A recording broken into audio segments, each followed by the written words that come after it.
गोंय सरकार आतां मेरेन DYSPच्यो सुवाती भरतना 80% पुलीस इन्स्पेक्टरांक बढती आनी 20% डायरेक्ट नेमणुको करताले। पूण 1998 उपरांत फक्त पुलीस निरीक्षकांक प्रमोशनां मेळ्ळीं, मात डायरेक्ट नेमणुको जाल्यो ना। ताका लागून जे डायरेक्ट भरती जावंक ना त्यो सुवाती भरूंक फुडले DYSP डायरेक्ट नेमणूक पद्दतीनूच घेवपाचो सरकाराचो निर्णय। 1998 उपरांत चडशा पुलीस इन्स्पेक्टरांक DYSP केले। मात राज्याची सिस्टमॅटिक प्रमोशन पद्दत नाशिल्ल्यान रेग्युलर वेकन्सी आसूनय PIंक एड हॉक पद्दतीन DYSP केले।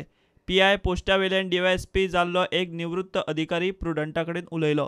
तो म्हणटा आपलो सगळो कार्यकाळ एड हॉक पद्दतीन गेलो। रिटायर जाल्लो तेन्ना तो एड हॉक DYSP आशिल्ल्यान ताका लाभ मेळ्ळे ते PIंक मेळटात तितलेच। जो मेरेन सरकार डायरेक्ट नेमणुको करूंक लागतले तो मेरेन सुमार 21 पोस्ट तयार जातले। मात प्रमोशनां खातीर योग्य आशिल्ले PI मात सरकाराचे पद्दतीचेर खोशी ना। नांव न घेवपाच्या अटीर प्रमोशनां खातीर योग्य जाल्ल्या एका PIन प्रुडंटा कडेन व्यथा मांडली। सरकाराचे धोरणाक लागून पुलीस निरीक्षकां मदीं बरीच नाराजी आसा। डायरेक्ट नेमणुको केल्यार PIंक प्रमोशन मेळचें ना तेन्ना वेल्यान PSI, ASI, हेड कॉन्स्टेबल आनी कॉन्स्टेबलांचेरूय परिणाम जाता, कारण एक PI DYSP केल्यार उरिल्ल्या पोस्टांकय प्रमोशनांक वाव आसता। आनीक एक सिनियर PI प्रुडंटा कडेन उलयलो। तो म्हणटा DYSPचें काम आसता आपल्या सब डिव्हिजनांतल्या सगळ्या पुलीस स्टेशनां वयल्या केशींची चवकशी आनी कायदो सुवेवस्थेचेर नदर दवरप। मात डायरेक्ट नेमणुको केल्यार तांकां कामाचो अणभव आसचो ना।